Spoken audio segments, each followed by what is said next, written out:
that slight Not malfunction. Look, Adrian, thanks very much for that. It's good to be here.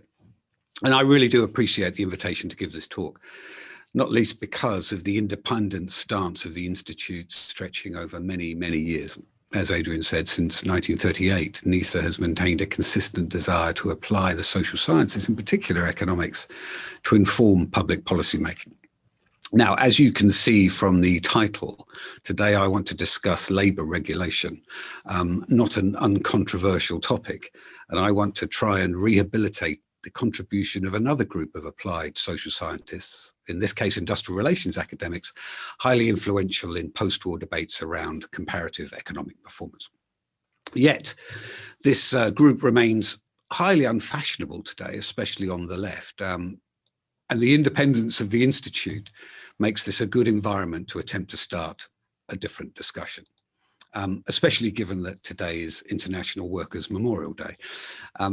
As Adrian has mentioned, some of which follows comes from a recently published book, The Dignity of Labour, but also from a wider research project I'm currently undertaking with Professor Peter Nolan, the director of the Centre for Sustainable Work and Employment Futures at the University of Leicester, on our post-war economic performance and patterns of labour regulation. So I think I'll get right to it. Over 50 years ago, New Society first identified a new Oxford school considered to be central to British post-war reconstruction.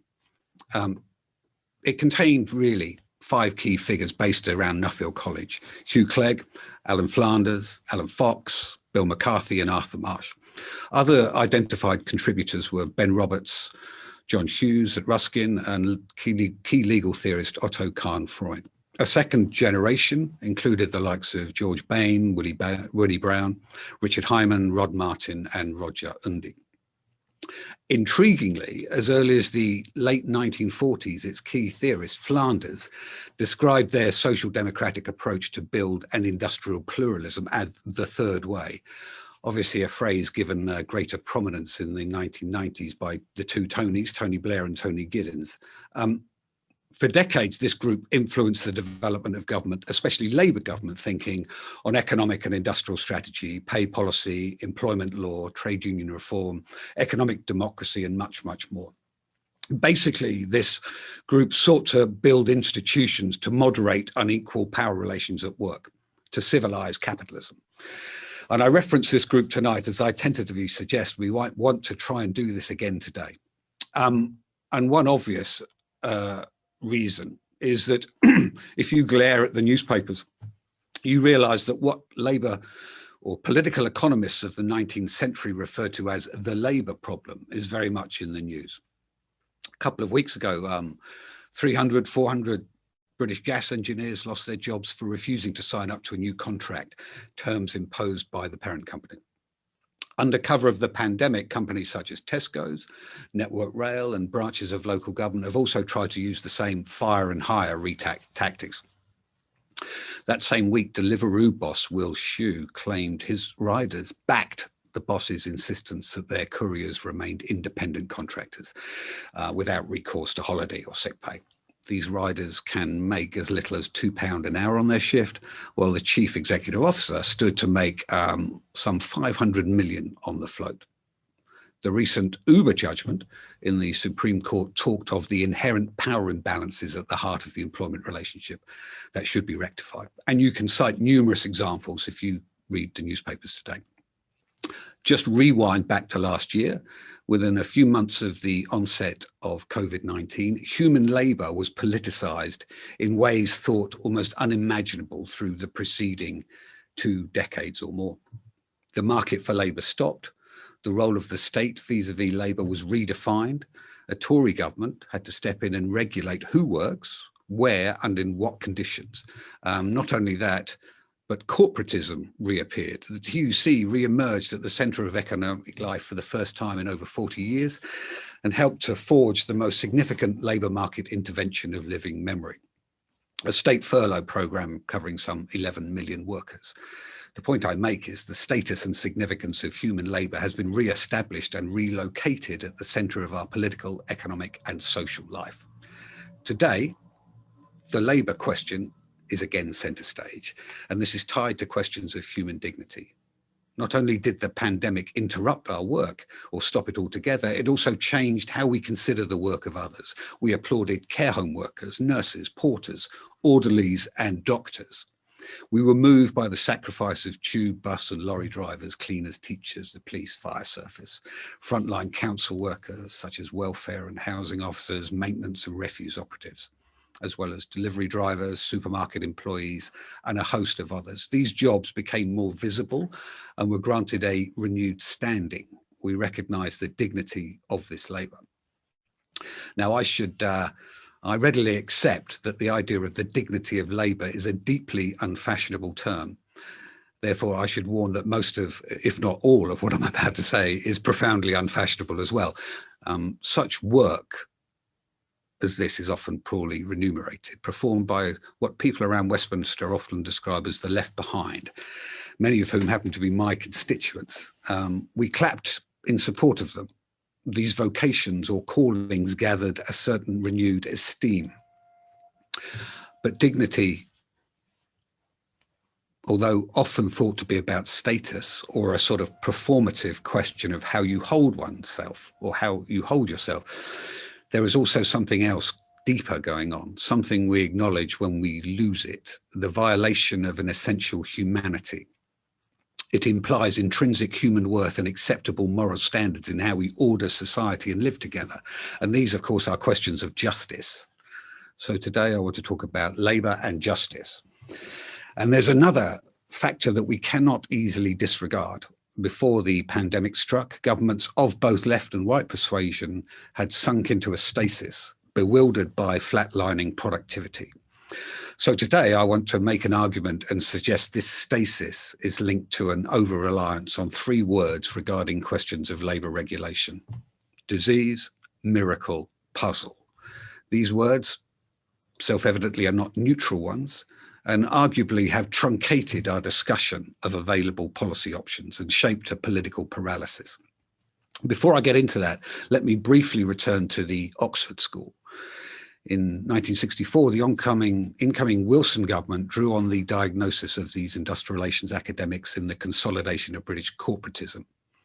This approach sought a tripartite union-employer-state architecture to integrate the organised working class into a national project to boost competitiveness and anchor post-war social democracy. We might call it an early iteration of economic stakeholding.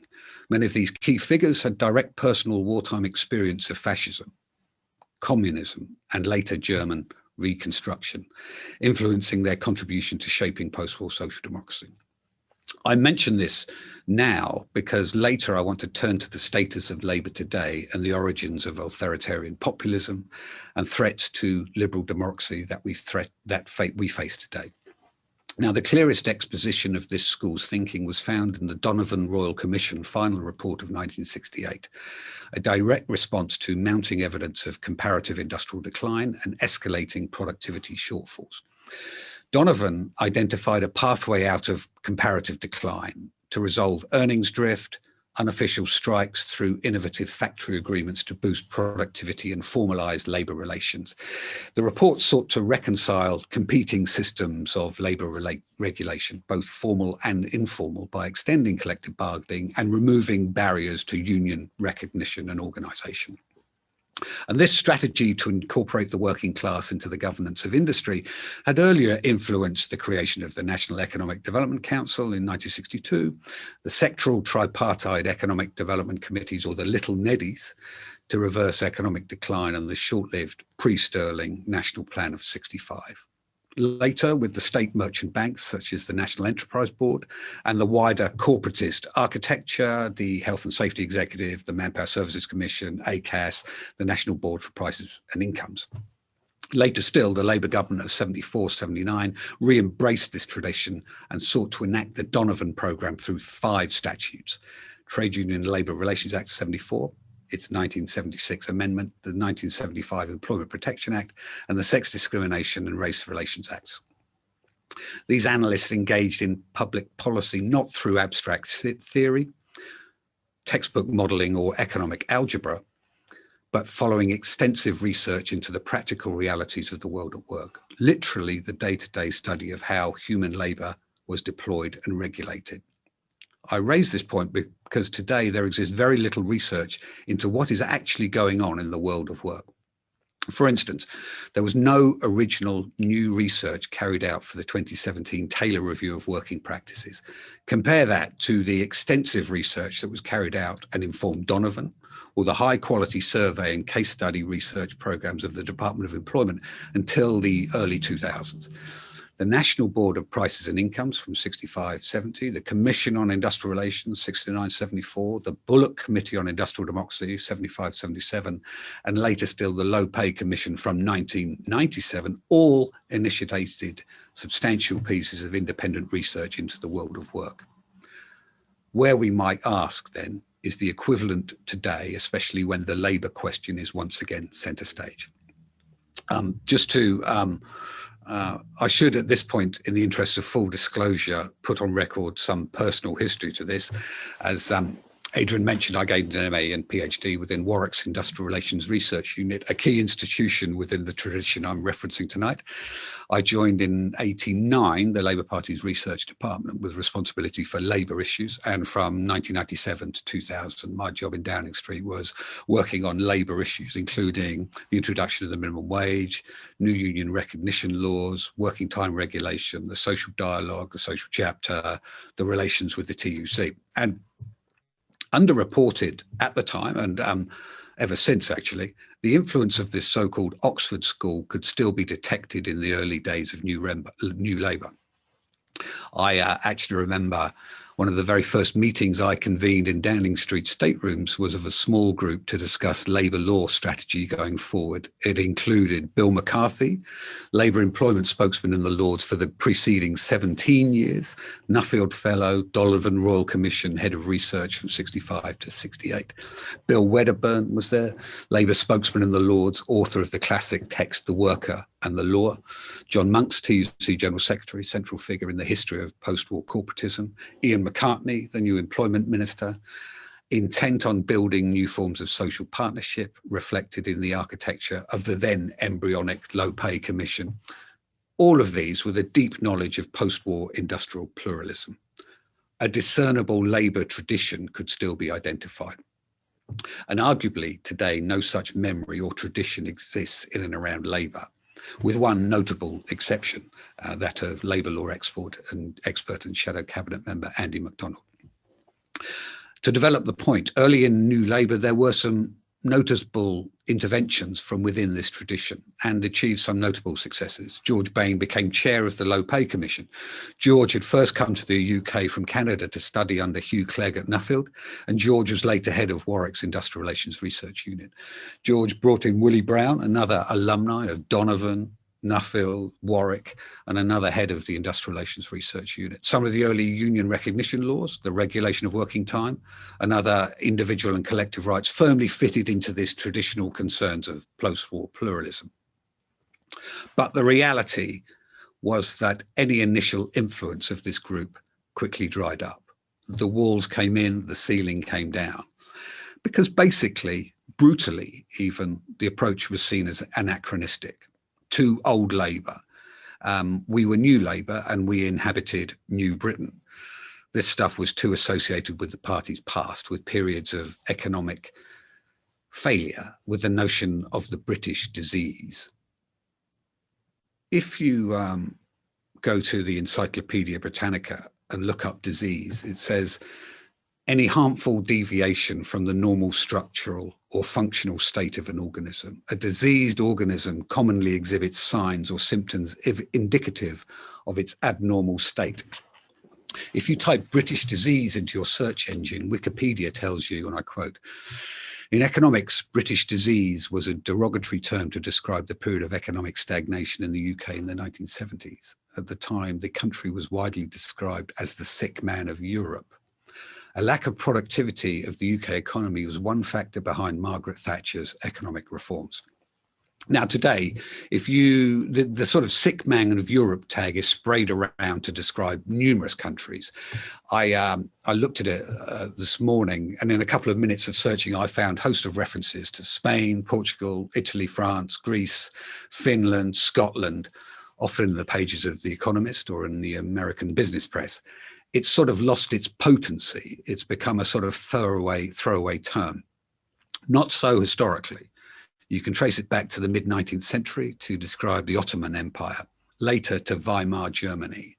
Its quite specific use was suggestive of economic misery, of political turmoil, of declining public morale, of a diminished global status. So not a throwaway term, and in no way a neutral scientific categorization. What is interesting is how notions of sickness and disease have in the British context been regularly used to link together four quite specific elements: the unique traditions of British labour law, emerging post-war productivity concerns, criticisms of post-war corporatism, and direct political attacks on labour administrations. All four linked by the thread of labour regulation. These terms were most regularly used by commentators and political opponents of the Wilson-Callaghan 74-79 government, yet on closer inspection, the two terms offering a spectre of unnatural illness have regularly been used to identify the labour problem dating back to the 1950s. From once being characterised as the workshop of the world, Britain gradually declined as an industrial power in the post-war period. Productivity growth had begun to lag the US before the Second World War. Comparative decline within Europe began in the 50s during post-war economic reconstruction, becoming entrenched by the 60s. And politicians on the right began to argue that the UK's economic problems originated in the unique systems of labour relations, given the speed and timing of Britain's industrialisation. Exceptional protections were available to unions following the 1906 Trade Disputes Act, shielded from tortious liability when they induced breaches of the employment contract. This tradition, known as voluntarism, became the hallmark of British labour law. The law was literally kept out of regulating employment relations. Negative legal immunities were preferred over individual and collective rights. Arguably, the British Labour Party was created to retain this separation between labour relations and the law following the famous Taff Vale judgment. By the 50s, strains were showing as low unemployment and labour shortages triggered strikes and inflation as workers gained greater power within the workplace. And the narrative of the British disease gradually emerged, and with it the tag "Sick Man of Europe," consciously trying together labour regulation and productivity concerns. Voluntarism had created a fragmented industrial relations system which inhibited growth. Uncoordinated free collective bargaining lay at the heart of the problem, which found expression in wage drift, inefficient restricted work practices, and unofficial action. Conservative politicians began to target comparative systems of labour regulation in their search for answers to questions of global competitiveness. In 1958, a group of conservative lawyers in a pamphlet entitled "A Giant's Strength" laid the blame at the system of labour law, a theme later picked up by Harold Macmillan in July 1961 in the early first attempts to introduce a pay norm, and debates influencing the creation of the NEDC in '62. Gradually, a drumbeat of disease, of sickness and pathology can be detected in diagnosing the overmighty position of labour and misguided attempts to pluralist reconciliation. Probably the clearest exposition of this life-threatening diagnosis was launched on the 14th of November 1977, when from his home in Suffolk, John Hoskins, later head of policy in Downing Street, circulated a report called Stepping Stones. Written in collaboration with Unilever's Norman Strauss, the document sought to reorder domestic politics through a reassessment of labour regulation. The paper was just 69 pages long. The boiled down conclusions of months of strategic discussion at the heart of the emerging radical new right. Arguably, it stands as one of the most significant political interventions in post-war history. It was grounded not in the quantity theory of money or M3 targets, but the status of labour within the economy. The scale of the ambition was clear from the first few lines. It said, national recovery will be of a different order from that facing any other post-war government. Recovery requires a sea change in Britain's political economy. The goal was not election victory, but a transformed nation. Success defined not by the usual calculus of electoral politics, but something, quote, morally and economically better. National decline was the fault of the trade union movement. Their overriding objective was to identify in their minds of the people union responsibility for, quote, the sick society. The task was to ensure the electorate is offended, quote, by the status quo, to overhaul the union movement's political and economic role. The task being to instill, quote, a sense of shame and disgust with the corrupting effects of socialism and union power, class war, dishonesty, tax fiddling, intimidation, shoddy work. Again, quote, the sick society. It will require systematic and painstaking effort to confront a malign union movement. Years later, we presented it as the enemy within. It declared, quote, Jim's Britain is a sick Britain. On winning power a couple of years later, 3 critical policy shifts flowed from this diagnosis. First, the government set about weakening or abolishing the tripartite institutions to assist, and in some cases, bail out ailing industries and companies, such as Rolls-Royce, improve the skills base and check the problem of low pay. The industrial training boards, the wages councils were axed. Secondly, embarked on an unfolding privatisation programme. The nationalised industries, utilities, gas, water, electricity, telecommunications, the ports, shipbuilding industry, and many local authority services were thus returned to the private sector. Third, the government began a rolling legislative labour law programme. It removed statutory support for union recognition, undermined the closed shop, narrowed significantly the statutory immunities protecting unions' right to strike and organise. Legitimate industrial action was narrowed. Detailed pre-strike ballot procedures introduced. Important restrictions were imposed on secondary and sympathetic action. Trade unions could now be sued and be liable to pay damages. The union itself could be restrained by the granting of an injunction with the threat of contempt proceedings and even possible sequestration. And very quickly, the language used to describe labour issues dramatically changed from one of sickness and disease to one of miracles. Now, again, if you look in the Encyclopedia Britannica, it defines the word miracle to mean, and I quote, an extraordinary and astonishing happening that is attributable to the presence and action of an ultimate or divine power. Now, to understate this somewhat, from the standpoint of economics, the contemporaneous debate skewered somewhat in Mrs. Thatcher's favour. The idea that her policies induced a productivity breakthrough first gained traction with John Muhlbauer's quantitative time series study of UK manufacturing for the period 1958 to 1985, published in 86.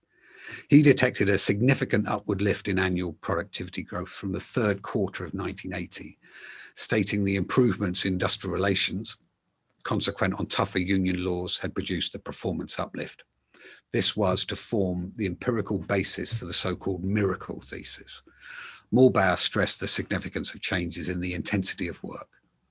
His work through the years has been used to give substance to the idea that Thatcher's medicine was working. Quote, the miracle thesis became the new orthodoxy across both the left and the right, I should add. David Metcalfe's work in the 80s explicitly stated, and again I quote, the pluralist course advocated by Donovan was tried and failed. By contrast, the methods pursued in the 80s seem to have done the trick. The Donovan strategy, he insisted, was a conspicuous failure. Labour productivity grew more slowly in the 70s than in the 60s, and Britain's economic standing in the world economy continued to deteriorate. Now, this was written in 1989. So it is legitimate to ask, fast forwarding today and our decade-long malaise in terms of productivity, how the argument has aged, not least because at the height of the 60s disease, average productivity growth at times approached 4%. Now, even ignoring these points, productivity levels weakened following the 88 budget deflation. Indeed, as well, the recession of the early 1990s should also have put paid to talk of any miracle. But basically, the miracle thesis suggested that management could push back through overdue changes in work organisation.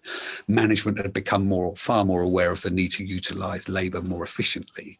Restrictive practices had diminished, strikes had declined, the closed shop posed fewer problems. Now, I accept both Muhlbauer and Metcalfe were probably correct to stress the significant role of labour intensification in lifting measured productivity levels in the 80s. But the question is, were they right to champion Thatcherism as a route to greater production efficiency? Efficiency refers to the ratio of inputs to output. If more labour input, let's call it work intensification, is expended to produce more output, the measured productivity gains may be consistent with no change or even reduced efficiency. And here to me is the kicker.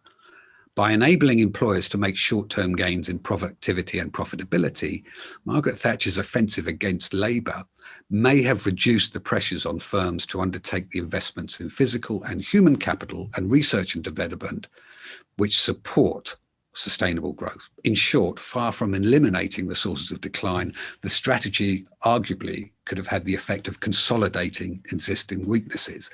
Maybe consolidation rather than miracle would have been a better working thesis. The distinction between short-term and long-term performance gains is critical here. Essentially, the productivity advances in manufacturing in the 80s can be traced to three sources. The recovery of output, which after 82 was accompanied by a steady decline in the industrial workforce, the shift in the power balance between employers and workers, and the piecemeal changes in work organisation and production technology. These elements interact to produce a series of step-by-step increases in measured productivity, not a fundamental and sweeping transformation of production relations suggested by the language of miracles. Now, I would suggest this journey from disease to miracle is not awash with nuance. Diseases are not good, miracles aren't bad, but its effect on conditioning politics cannot be overemphasized. They've been over-deployed to produce a form of political absolutism in terms of our understanding of labour relations issues. What is the political collateral effect in terms of conditioning debate, the exclusion of options, the truncation of politics? Who dares to stand outside of this dominant disease miracle binary that was established? Politicians generally are the very last people to contest orthodoxy. And for one more minute, just revisit the 1980s. No doubt Britain's employment structure changed significantly. Post-war demographic shifts helped swell the available workforce by around 1.7 million. The expansion coincided with the erosion of employment opportunities in manufacturing, the rapid growth of private sector service employment, increased female participation rates, and a threefold rise in unemployment in the first half of the decade. Full-time employment fell by 500,000. The number of non-standard employees rose by about 2 million. Manufacturing output and productive capacity fell sharply in the first half of the 80s as record bankruptcies scarred the industrial base, costing 2 million jobs. Output declined by a staggering 20% between 79 and 81 and did not surpass its 74 levels until 1989. The service sector, in contrast, expanded rapidly. 2 million additional jobs created between 79 and 87. Output increased 29%. 7 in every 10 employees henceforth worked in services. Now, rather than a miracle thesis, we might instead suggest that work intensification had become the reality for millions of increasingly unprotected workers through the 80s, trends that would continue through the ensuing decades. Arguably, the Thatcher years saw the consolidation of Britain's international standing as a base for low-value added operations. Yet the miracle thesis has never disappeared. I would suggest the story of economic renewal under Thatcher and Labour's struggle to grapple with it remains an unfinished chapter in the political and economic history of contemporary Britain, played out in today's political stasis. The legacy of the disease miracle binary has disfigured politics. For example, the concerns of the Oxford School were quickly discarded by New Labour, as was an early flirtation with any notion of stakeholder capitalism. In its place emerged a politically functional new narrative of knowledge work. Yet, by the end of Labour's first term, the trends were pretty clear. By 2001, the growth areas of the economy included a slight rise in computer engineers, software engineers, programmers, yet the real growth had been in the long-established services of sales, assistants, data input clerks, storekeepers, receptionists, security guards, and the like. Alongside this, there was a massive expansion in cleaning and support workers in the health and education services and beyond, and increased work amongst the caring occupations such as care assistants, welfare and community workers, and nursery nurses. There was no revolution in the demand for labour. The key growth areas were in traditional, often low-paid work, many of which were carried out by women. Of key empirical significance, therefore, was the trend growth in low-paid, routine and much unskilled work in occupations preeminent 50 years ago. The hangover of the disease miracle binary meant Labour just did not want to acknowledge what appeared in clear sight. Policy persisted to be framed by assumptions of a certain technological destiny, not just questions of labour law and regulation, but also when it came to the demand for graduates and for higher education funding. The political strategy of New Labour was focused on the top end of the hourglass, and they neglected the vocations and the labour market realities underneath, with disastrous political consequences for the left over the following two decades as the working class deserted the party, reappearing in Brexit, the collapse of the Red Wall and the like. Now, I accept that some, such as Dan Corrie and others at the LSE, have argued that New Labour's policies contributed to an improving productivity performance through growth of education, support for innovation, tough competition policy. Yet nearly a decade after New Labour was ejected from office, productivity is once again back on the agenda.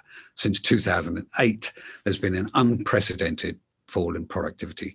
This, when considered alongside poor wage growth and price rises, have produced a profound deterioration in living standards. Consequently, household income has been worse than during the early 90s, recession following the UK crashing out of the ERM. Yet rather than acknowledge this as a profound crisis of human labour, today's talk is of a productivity puzzle. Again, going back to definitions, the definition of a puzzle as a verb, it signals to feel confused due to an inability to understand something, similar to perplex, bewilder, baffle, mystify, confound. As a noun, it is a game, literally a toy or problem designed to test ingenuity or knowledge of a person or thing that is difficult to explain or understand. The word is almost playful. In deploying it, there is a certain act of diminishment involved. Yet British output per hour and real wages are now no higher than they were prior to the financial crash. The UK ranks 31st out of 35 OECD countries in growth of output per hour from 2008 to 2017. Before COVID-19, our productivity growth was at its slowest since 2008, nearly twice as slow as the next worst period from 71 to 78. A sense of sterility was all around. The Bank of England cannot account for this sterility, renamed puzzle. The then governor comically stated in 2015, it has been worse than we expected and worse than we have expected for the last several years. We've been successfully disappointed. Again, a playful, humorous description. But in reality, what options do we have to describe such an enduring problem? Because a miracle remedy has already been applied to an earlier disease. So in conclusion, why is all this so important? Well, for pretty obvious reasons, actually. For many of our fellow citizens, modern capitalism appears unable to deliver what it once promised. Modern liberal democracy has incubated sinister new forms of populism. Political philosophers such as Michael Sandel has suggested today's populist uprising reflect a backlash against a soulless managerialism and offer an angry verdict on a long-term compact with capital, one that has entrenched economic inequality and rolled back genuine social mobility. It requires a very different conversation, one that addresses moral and cultural questions regarding the lives we wish to live, and how the current disparity between that ideal and reality can find painful, often angry expression driven by resentment and humiliation. I feel it in my constituency all the time. Sandel identifies key themes for politics to confront, linked to questions of work, human labour, and the creation of community.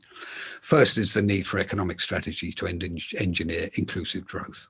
Such redesign must rethink wealth creation and distribution, including that created and apportioned to human labour. Secondly, Sandel urges us to challenge the harsh judgments that liberals and progressives impose on those who are viewed as unsuccessful. in a meritocracy, not least in the resentment this builds, fueling backlash. It adds to a sense of cultural detachment in politics and a disrespect for the work performed by many of our fellow citizens. Having valorized financial and educational achievement, we appear ill-equipped to understand the feelings of those that live outside these divined parameters of success. Material reward and social esteem has closely followed, drifting away from the traditional jobs carried out by the working class, whose prospects look increasingly endangered.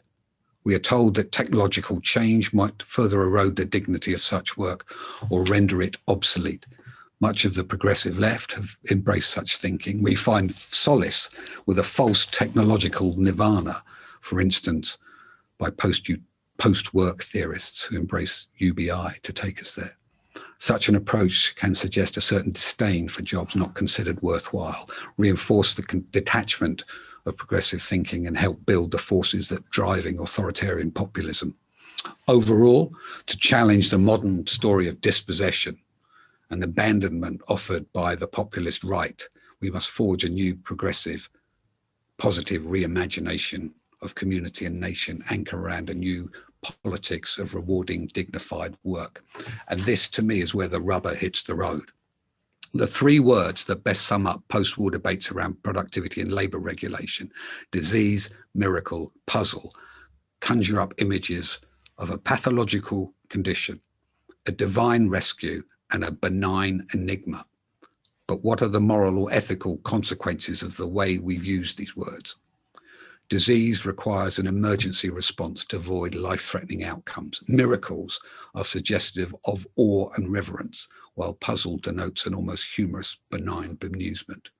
It has trapped both political parties. Theresa May toyed with industrial democracy and set up the Taylor Review. It came to nothing as it collided with the legacy of Thatcher and miracles. Despite talk of levelling up, we're still waiting a promised employment bill. Labour tries to get out from under this legacy with recourse to technological determinism and the withering away of the working class, signposted with the knowledge worker and UBI. Maybe we should try something different. Replace the word disease with the idea of post-war dilemma or challenge. Replace the word miracle with the idea of post-war consolidation under Thatcher. Replace the word puzzle with that of modern stagnation. Maybe it's time to rehabilitate some of the concerns of the Oxford School of industrial pluralism and economic stakeholding. For these are not abstract debates confined to the academy. They require an agile, applied social sciences, very much reflected in the history of this institute. Without wishing to be too melodramatic, the future of liberal democracy could depend upon this. Thank you very much. Well, Jon, that was extraordinarily rich and full of insights. You know, you weaving together history, political economy, ethics, and you putting some incredibly important arguments to us this afternoon on where do we go with this much more complex history of productivity than the sort of conventional story that we're told in the textbooks and indeed in mainstream politics. We have a few questions to which I will turn imminently, and I'll ask people to unmute themselves and put those questions to you directly. Can I briefly abuse my position as chair and put one or two questions to you first? I mean, one is on some of the history. So, what to your mind is the main reason why that very rich thinking in political economy by the Oxford School and others was not taken up more by the labor movement in general, not just the party, but also the trade unions and so on? Why is it that perhaps that thinking became quite quickly more marginal? I mean, even going back to the post-war, where Alan Flanders was one of the architects of co-determination in Germany, and yet at home, that didn't seem to resonate. And what are the reasons there? Are they ideological? Are they political, more structural? What's the role of perhaps some of the political institutions here? So that's one question. The other question I have is, as a parliamentarian, what is your sense about the political failures, the government failures and the failures of the state, as well as the market failures that you've touched upon, the lack of investment? How would you briefly sort of characterize the problems with the British state and perhaps with government policies is there sort of a core reason, or is it a series of factors? And then my third question is about, the quality of jobs going forward. So, dignity, as you've said, is about intrinsic worth. And of course, that in part translates into working conditions, pay, right, and a number of things. So for the sort of service sectors that you've mentioned that were so key to the pandemic, the key workers, the frontline workers, how do we create better jobs for them?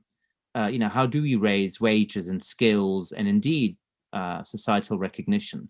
How do we, in other words, confer dignity on those jobs that got us through the pandemic? What would be some of the institutional policy elements? So if I may, those three questions, and then we'll turn to the Q&A. Thank you. Thanks, Adrian. There's a lot in those three questions. In terms of Labour's relationship with the Oxford School, it was uncomfortable. It was quite a bumpy relationship. I think the key moment was between the publication of the Donner Report in '68 and the publication of In Place of Strife, the following year, really. In that time, before Barbara Castle came into the Parliament, Ray Gunter was already moving towards a muscular control over industrial militancy, and it was moving away from the tripartite pluralist concerns of the Oxford School. In Place of Strife, therefore, derailed that further, had a very uncomfortable relationship with, and especially the detailing of unfair labour practices and the legalistic routes that were going to be pursued in the draft legislation. Now, Labour collided with the electorate and lost power, but they were revisited by Edward Heath, actually, not long after. But Labour never went there again. And by the mid-'70s, it tried to consolidate Donovan's thinking into labour law. It had a brief flirtation with industrial democracy that ended up with a tepid white paper from John Silkin, but it did not go very far at all. And the moments passed, partly because of '70s stagflation, the oil crisis, these global turbulence that created major problems, distributional conflicts domestically. So that opportunity that you could see in the late '60s to consolidate forms of stakeholder or industrial pluralism across our polity and economy, the moments passed. In terms of statecraft, it's not easy. I mean, I remember when I was in for a few years, we had 170, 180 majority, and it took us 2 years to get a minimum wage bill through, union recognitions proposals through. But there wasn't a successful buy-in, really, in terms of the government more generally, partly because the Treasury saw that the way to maximise the welfare of the working class was less through collective bargaining, the development of collective bargaining. It was more through remedial tax credits in terms of affecting their disposable incomes, given the context of globalisation. So boosting wages was not the solution, but the incomes of especially pensioners and single parent families was seen as the priority route. The third point, I would say, look, we are awash with policy options. It's a question of political will. Where will we go there? We've had a very uncomfortable relationship with questions of industrial democracy, but I think we could do lots in that in terms of new forms of worker directors, new forms of industrial democracy going forward. We could consolidate in new rights to work. We could create, as an act of public policy, a desire to build good work through cascading it through state procurement, the awarding of contracts. Policy remedies are not the solution, are not the roadblock to me. It's the political will of the parties to pick them up. And that's why I was very interested at the lack of follow-up around Theresa May after the Taylor report and the question of industrial democracy that she briefly flirted with. I would suggest part of the reason is because of the arm lock that these narratives of disease and miracles have put around our body politic. which have meant that we are conditioned to consider beyond the remit of public policy making pretty pragmatic remedies that across any other Western market economy we probably had a more enduring ability to enact. And I think that partly accounts for our instability politically and democratically. Jon, thank you so much. And I'll now turn to some of the questions that we've had through the chat. The first person I'd like to give the floor to ask the question is Jon Monks, who of course you referenced in your lecture earlier. So can we unmute Jon Monks, please? And I think I'm unmuted, Chairman. Wonderful. Please go ahead. Yeah, thank you. Good evening, John. Well, we've worried about these issues in parallel and together separately for a long time, haven't we? And I'm just looking for a bit more from you about trade unions in the future. After all, it was if you go back before the Second World War, it was all party consensus that collective bargaining should be built up as a system to check the what employers were doing, the abuses of the hangover from the Victorian age, the mass unemployment of the 20s, and so on. Trade unions were the answer to Stanley Baldwin and some other Tories. And it seems to me that that labour market, although it was all male, with the exception now we've got a much more mixed, diverse labour force, this was rather similar, low paid, insecure work, and so on. And for Baldwin, the answer was unions. And through fair wages resolutions, through building up joint councils at industry level, with the bargaining overseen by people who knew what they were doing in terms of the national economy and so on, seems to me to be a model that we've ignored, and probably Donovan ignored a bit too much. And so on. So in your prescription of the future, where do trade unions come in? Well, absolutely front and center in this. So I'm intrigued by the Biden, the language that what Biden is doing in terms of his stated desire for 18 million jobs, stating that these should be organized union jobs, with sufficient reward to bring up a family. I think that is a foundational proposition that, and this is with what, half the union density that we have in this country, but he feels able to walk that road. And I put it back to, we are so trapped within these terms of reference, post-war terms of reference, that we appear incapable of breaking out. And the clock is ticking on this, because I reference a lot of the ongoing disputes, but it's that sense of rupture, a sense of a canyon being erected down the middle of the country, these binaries of leave, remain, they play into the urban, suburban town, the question of age, class, education, they all play back into this question of work and the significance of work and rewarding, fulfilling, dignified work, and the role of voice. Now, this isn't, 20, 30 years ago, there were major scholarly contributions in Harvard about exit voice, about how unions are good for economic performance. Very much Richard Freeman, people like that. I was reminded this week he was on the front page of Time magazine because of the strength of some of these arguments. These are not outlandishly revolutionary suggestions. These should be fundamental propositions for a democratic society, especially if we are keen to try and bridge these divides. The unions are key intermediary agencies, or should be in the future, to try and bridge and heal the country. And there are remedies available, John. I mean, you remember in the Employment Protection Act, there was a thing called Schedule 11, the way of extending organised terms and conditions into unorganised sectors.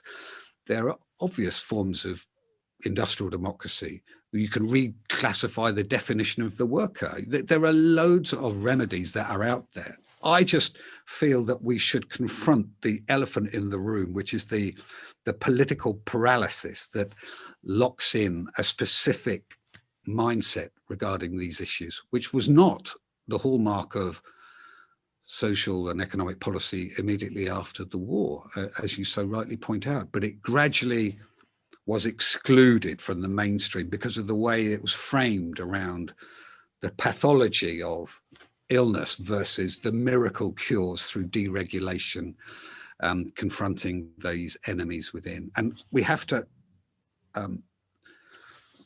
we have to clear the decks of this language and begin to represent arguments for the foundational propositions for a social democracy going forward, of which unions are key institutions of such a society. Thank you very much to John Monks and to you, John, for the response. Stephen Timms, MP, had a question. So, Stephen, it'd be great if you could put your question to. I will. Thank you, Adrian. Thank you, John, very much for a very, very interesting account and analysis of what's gone on since the war. I wanted to pick up a point that you made right at the beginning about the recent Uber decision. I just wonder how significant you think that is for the future of the UK labour market. Uber fought very hard against it. It looks as though the decision is going to make quite a significant difference to the incomes and conditions of Uber drivers in your constituency and mine.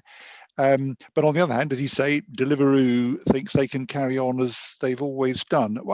How do you read that decision? Stephen, well, it's an ongoing contested terrain, really, isn't it? What I found really interesting in the Supreme Court, remember the Supreme Court judgment, was the Supreme Court focused in on an extended judgment, which is well worth a read, actually. They focused in on the inherent power imbalances in the modern employment relationship that needed to be corrected. Now, we've come quite a long way because the principles of voluntarism, British labour law, was you kept out of the courts because they were your enemy. That was one of the hallmarks of what was called legal abstentionism. You kept out of the courts. You kept the law out of industrial relations.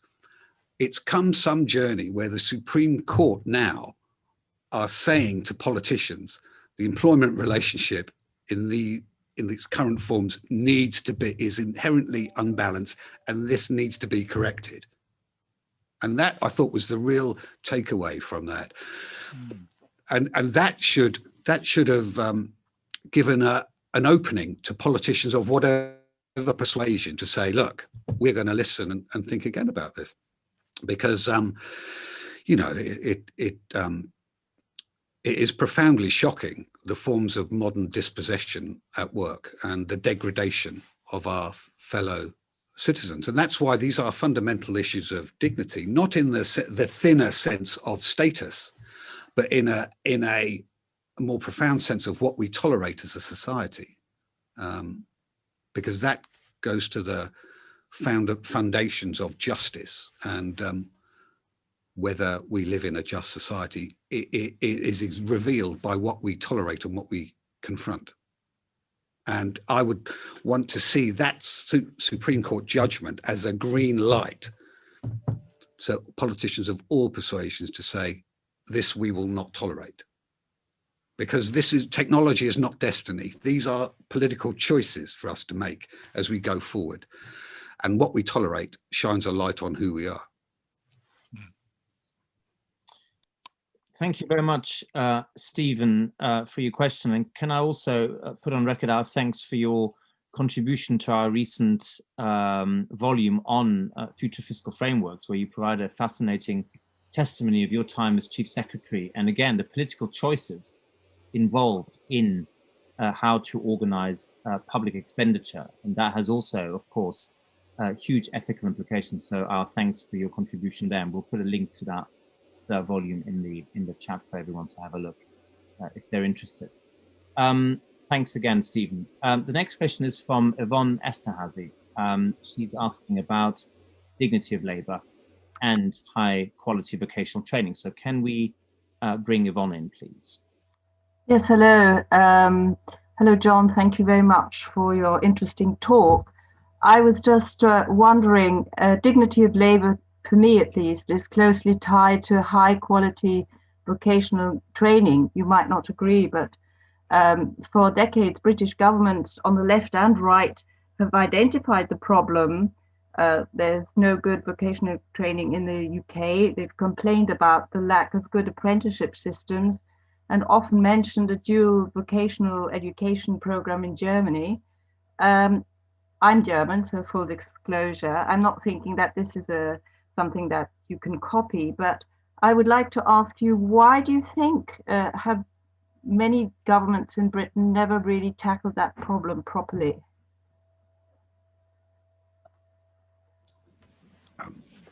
There's a whole section, so this is not plugging, but there is a whole section on the renewal of vocation across our economy in the book that's just gone out. I mean, I think in terms of the last few decades, all roads lead back to Tomlinson and the difficulty in this parity of STEAM thing when you still have the A-level gold standard in it. And that is a problem still with the new T-level. So whether that will be an opportunity, which it will be, but there's this just recurring tension at the heart of it in terms of a genuine parity there. And we do a lot of looking at Germany. There are other comparative examples to look through, but it again is, it seems to me, a question of political will. And these vocations, and this is why the question of the pandemic is really interesting. The last year, as we've literally as a society confronted death, the question is, do we want to go back to how it was before, or do we want to change how we live together and what we deem as important? And the role and significance of these vocations as we confronted death cannot be forgotten, really. And my fear is the government just wants to shunt us back into the day before the lockdown. And you can see why. But the real question to me is politically is, have we the collective wherewithal to try and change the direction and learn from those vocations? It is no coincidence that those jobs that involve the most caring for one another happen to be the least paid and rewarded. Mm-hmm. And that teaches us volumes about how we've valorized specific forms of education, specific forms of wealth creation, as compared to other vocations or callings and forms of care and fraternity. And again, these are fundamental political choices because the remedies are there and they have always been there.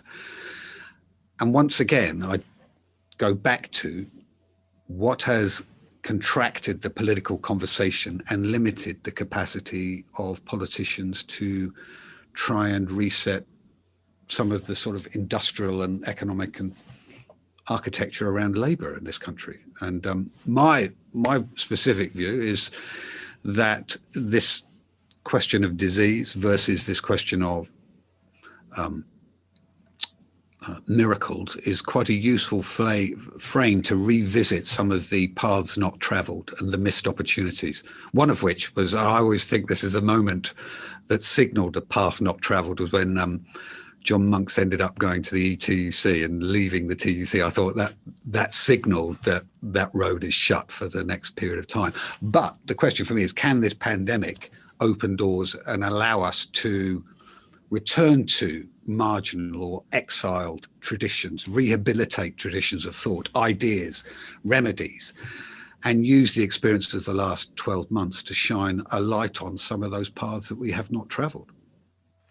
Mm-hmm. Thank you very much, Yvonne. And the speech by John that I referenced earlier, earning, belonging and caring, also already sets out some of that thinking around the centrality of vocation. Right? Vocation understood both in terms of training and jobs, but also more widely about, what are we called to do? What are our, deepest talents that we want to we want to develop and need society to recognize and to valorize. The next question is by Bernard Casey. Can we unmute Bernard? Thank you. Hello, yeah, can you hear me? Yes, loud and clear. Thank you, Bernard. Thank you very much. Okay, yeah. I'm a retired university teacher, having taught in universities in a number of different countries, but also having worked as an economist for various international organizations. I have a question which I think comes back to the question of dignity as well as anything else. I wanted to know how much one could ascribe productivity problems to an increased bureaucratization of work and attempts to limit initiative at work. And I think about here the scripts of call center workers, the attitude of this is the system, and indeed effectively the computer says no. And I wondered to what extent the education system had contributed to this, but I was also aware that this was a bit of a recursive problem. I've been inside that, I have seen that, and the education system is as bureaucratized and as limiting of initiative as the outside world of work. So these things work backwards and forwards upon one another. My problem here is that it's difficult to describe the UK as having a special problem like this, because I've experienced this problem in lots of countries as well. So is it worse in the UK? Did something happen in the UK? Is this in fact a real problem, or is the problem somewhere else? Because I think work has actually diminished initiative, and that of itself diminishes productivity. Thank you. I think there is an issue here, coming back to the question of what we know and what is the evidence base upon which we make decisions, and what we've lost in terms of the loss of the Department of Employment with their extraordinary capacity for in-depth research, and that whole tradition coming through Donovan and various other, including the low pay Commission in the early days, in terms of the research capacity, in terms of what we know about the world of work, which is part of the way that work has been decoupled from politics, is by cutting back on the research base to inform public policy making. WERS, the Industrial Relations Survey, I think has been stopped. Probably what we've still got is the Skills and Employment Survey, and the last one that covered 2017 identified a whole series of productivity drivers covering autonomy, influence, discretion, voice at work, responsive management, prevalence of initiative taking, innovation, high impact decision making, and these accumulated in what they describe as high productivity jobs. And they found that over the last few years, compared to the earlier surveys, all of those indicators, discretion, autonomy, voice at work, were all in decline. So what we know is that we might well be in retreat in some of those drivers to productivity from some of the evidence base, at the same time as the overall productivity in the economy has flatlined, whilst we've had more jobs in the economy. Now, the cumulative effect of that would suggest work intensification, a declining knowledge base or autonomy, creativity to a lot of the work, and worker intensification compared to output, i.e. this would not be enhancing our overall productive capacity in terms of the British economy, which I would argue goes back into the longer term structural problems of the British economy, which are entirely of that type.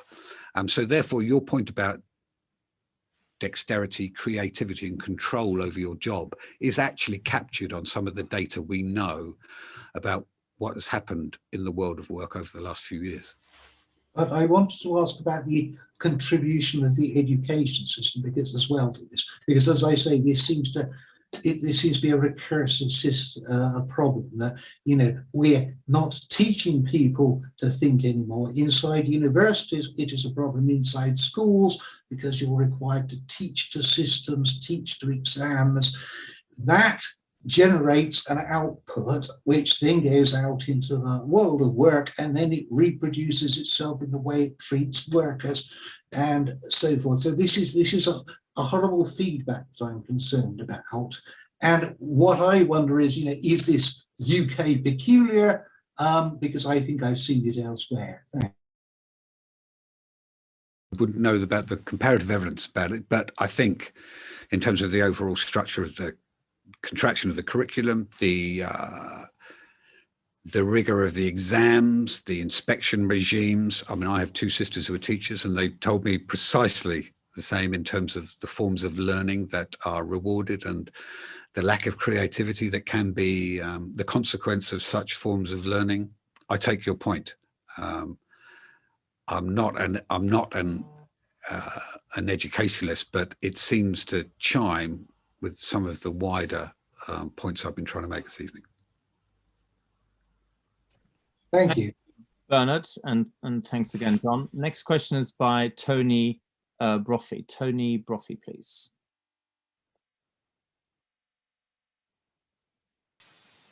Hello, can you hear me? Yes, Tony, go ahead. Hi, I'm interested in what's been happening to productivity over the past year. Now, in 2020, the ONS reports quarterly percentage changes in productivity in the UK as follows. Quarter one down 0.9%, quarter two down 1.7%, quarter three up 6.5%, and quarter three down 4.3%. I was wondering how you might be able to explain that in terms of the progress of the pandemic in the UK. Hello? Well, that would imply to me that it's sort of it's tracked the where we are in the sort of cycles of the lockdown, wouldn't that? Because the growth numbers in the third quarter would be bounced back as well, given the way with the whole thing, the economy had contracted in the preceding two quarters. So does that not simply parallel the easing of the lockdown in the third quarter?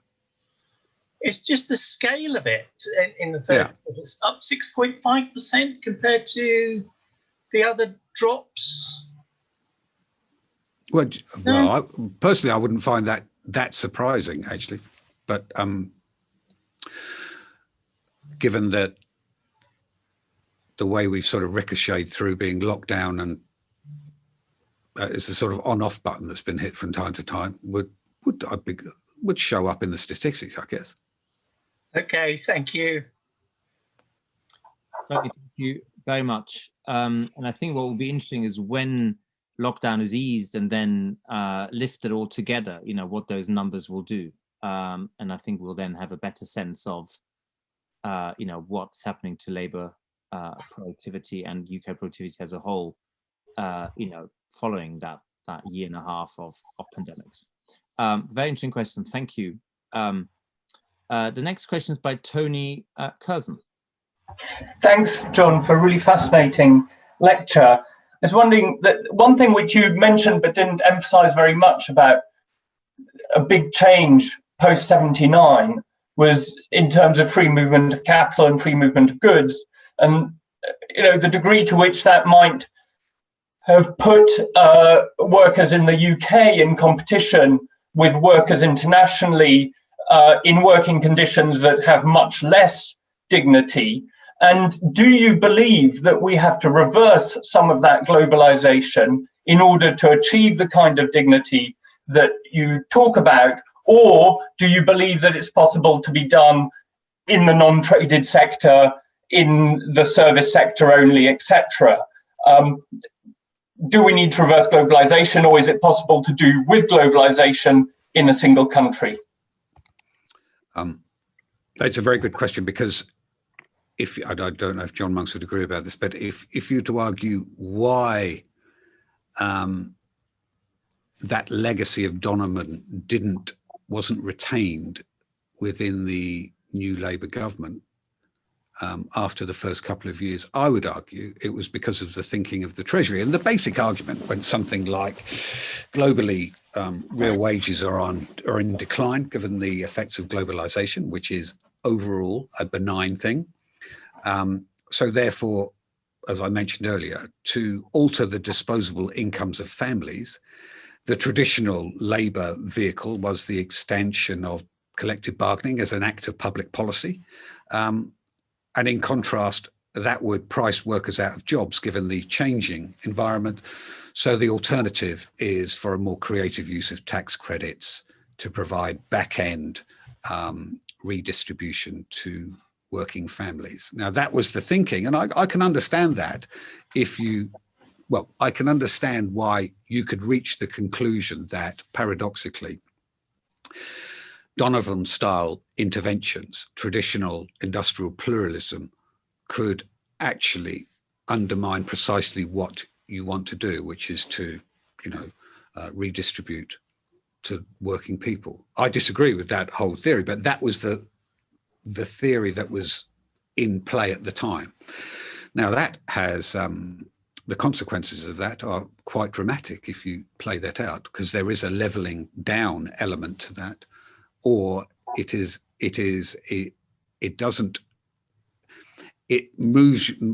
constrains your room to maneuver domestically.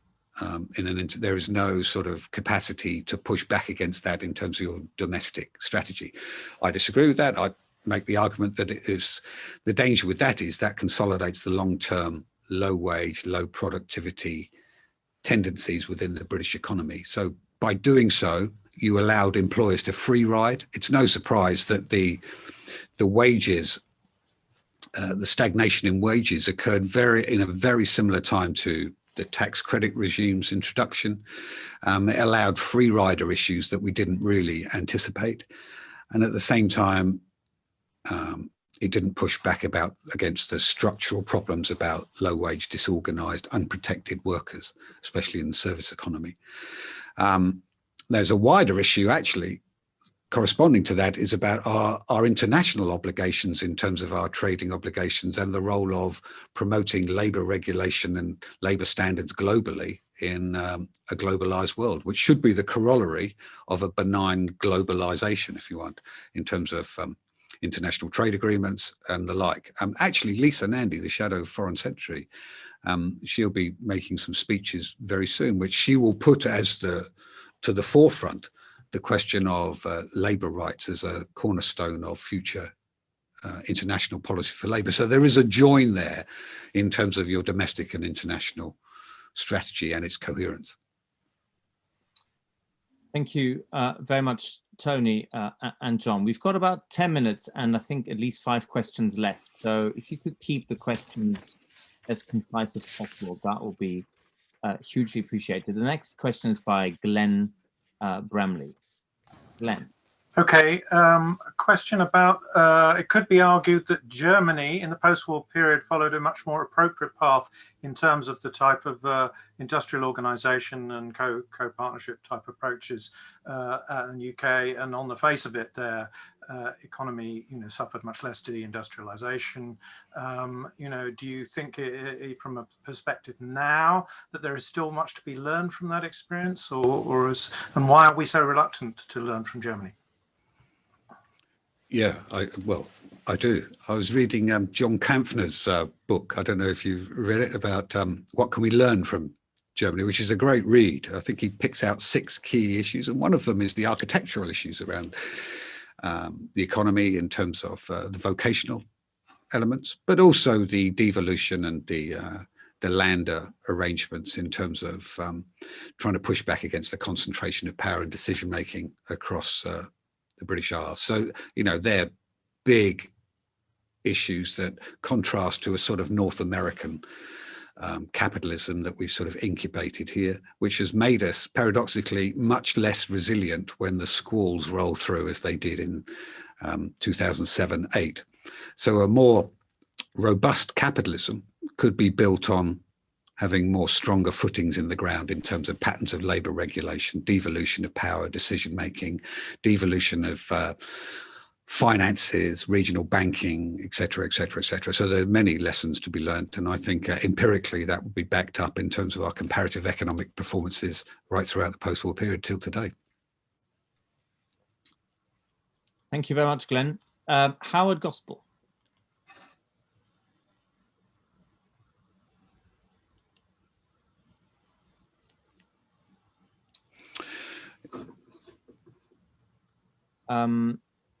This is the question on Corbyn. Right, it's the question. So I don't know if you can't. Can we unmute Howard, or if not, then I'll just read out. Oh, here we go. Howard, please. Yes, Howard Gospel here. How does Corbyn and the Corbyn project fit into your grand story, John? The Corbyn effect could have been one to redirect Labour away from or back to some of those post-war traditions that I talked about. It could have provided a different diagnosis of the Thatcher legacy and finished that uncompleted bit of our post-war economic story. It could have done that. I didn't. Well, it didn't do that to me because of what I try to emphasise is the hangover from Thatcherism that nowhere on the left has had a full reckoning with. It's sort of unfinished business. And the danger on the radical left is similar to what happened on the Blairite part of the party, where they, rather than confront the legacy of Thatcherism up front, they've sort of found refuge in forms of anticipating the technological future. With Blair, it was the notion of knowledge work and as a panacea for the future. With the radical left of today, it's around post-work. Literally, they're embracing forms of Southern European thinking popular amongst the radical autonomous left of the 80s, which self-identified as post-workerist. And you can see that around some of the debates around universal income, celebrating the end of work, post-capitalism, this sort of literature, which I think had a disproportionate influence around Jeremy Corbyn, which I found disappointing, actually, because he could have acted as a major corrective. And strangely, paradoxically, I think there's slightly more in common between some of the Corbyn thinking with some of the Blair thinking around the role of technology in the future direction of capitalism. And I would have preferred a slightly different debate, which is one of how we civilize capitalism in the present rather than bet the ranch on some sort of technological utopia in the future. Thank you very much, Howard. Next question is by David Lee. I'm not sure whether technology is working or not. I mean, I could just read the question. It's about the Swedish model. And I'm looking for the more detailed question. So the benchmarking approach, for instance, the Swedish model, and whether that has something to teach us. Here we go. David. Can you hear me now? There's a bit of an echo. First of all, no, I'm afraid there's a terrible echo. Let's try this again. Hang on, just a minute. That's it. Can you hear me now? Yes, we can. Much better now. Right. Just a corrective on one thing you said, John, that John Monks did not leave the TUC because he was somehow fed up with it. He left it to become General Secretary of the European TUC, a very important part of the debate in this country over the last 50 years. The Swedish model, Jack Cooper was General Secretary of the GMB when I started, it was very influential. And when I was on a Jacques Delors committee on future Keynes Plus, we call it, the idea that you can't have collective bargaining and a modern world market share, I would call it, view of the economic system, I think is a basic error. And I would say that the trouble with the Blair years that you were part of really, is that no one ever said a good word about collective bargaining. And now we're saying that income distribution is dreadful, and it's correlated with the collapse of collective bargaining. Finally, for my battle honours, I was a member of the Bullock Committee, and no one in the leadership part of the Labour Party, apart from Jim Callaghan, really had a very good word to say for it, however modified. And so I would like to ask you whether these phrases like, you know, the decline of collective bargaining, as if it's the TUC's fault, you know, can you comment on my sense of frustration at the way the debate has been going for some time now? Well, I don't disagree. There is a fantastic graph put out by the IPPR in a document they produced in favour of why trade unions are good for the economy and reasons of equality. And basically they have a graph in the post-war period of the inverse relationship between the wealth of the top 1% and the levels of union density. And the two are inversely related almost point for point, especially the dramatic changes post-79. So in the battle between capital and Labour, Labour lost. That is the simple reason. And you can parallel that to the levels of union density and the spread of collective bargaining. And that, I think, is pretty unarguable given some of the statistical series. I didn't mean to imply that John left for the ETUC out of a sense of loss. It seemed to me to be illustrative of the fact that there were more opportunities on the European front than arguably there were in the domestic front to pursue his key concerns in terms of extending collective bargaining and giving a decent voice for workers. In terms of the Swedish experience, one interesting thing about the Corbyn experience was, I remember in '92, there was a debate with Brian Gould. He was very interested in debates around worker ownership funds. And there was a possibility of getting some tentative positions on the '92 manifesto around some of the worker ownership fund ideas produced by the LO. And that reappeared more recently in terms of new forms of ownership advocated by Jeremy Corbyn. And that was one of the more interesting elements within Corbynism around questions of economic democracy. And you, David, as being a member of Bullock, will know that the history of industrial democracy, barring a few examples in the post office or a few cooperative interventions, or Bullock has not really had the energy attached to it that it has in other comparative Western market economies. And arguably, its time could be now, not least because I think you can make the arguments about how it can create and make for a more resilient form of capitalism, as well as giving voice agency. And I think the added impetus here is the challenges to democracy and the forces driving authoritarian populism, and the threats to the notion that history has ended, which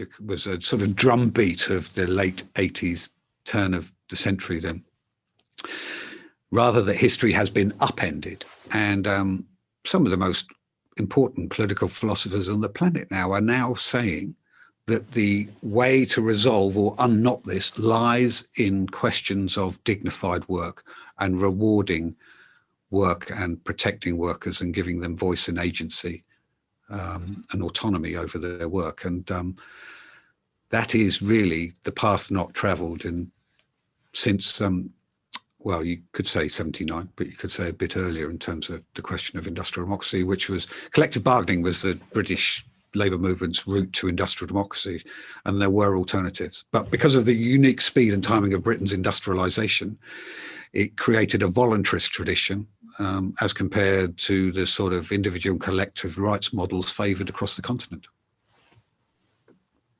Jon, thank you so much for that answer and for all your answers, and indeed the talk this evening. We're now, I'm afraid, out of time. So what I suggest we do is that we will save the other remaining questions on the chat. There are 3 by Ian Geary, by John Edmonds, and by Richard Beardsworth. We'll make sure that we'll share those questions with you, and then that conversation can carry on. But having started at about 3 minutes past 5, I think we do have to to wrap up. But before we say thank you to Jon, can I first of all thank the NIESR team, as always, for putting on this event so efficiently and brilliantly. Can I thank all of the participants who've joined us this afternoon, and for being here and for the really fantastic questions, and of course thank Jon for what was such a rich talk, and you've, I think, given us lots and lots of policy ideas around industrial democracy, workers' rights, unions, labor regulation. You've made the point repeatedly that this is about big political choices, and that the question is how to build a consensus around some of those, because this isn't going to be the work of one political party.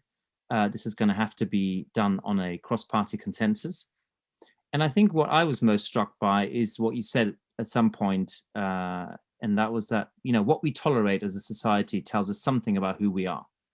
And if we're not going to tolerate dispossession, if we're not going to tolerate the degradation of work, then really that is the challenge for us. It's an ethical task as much as an economic one, and these are not separate, not at all. In fact, you're arguing, I think, that they're mutually reinforcing, that a good political economy creates a more just society, and a more just society should also help bring about a more democratic and a more productive economy.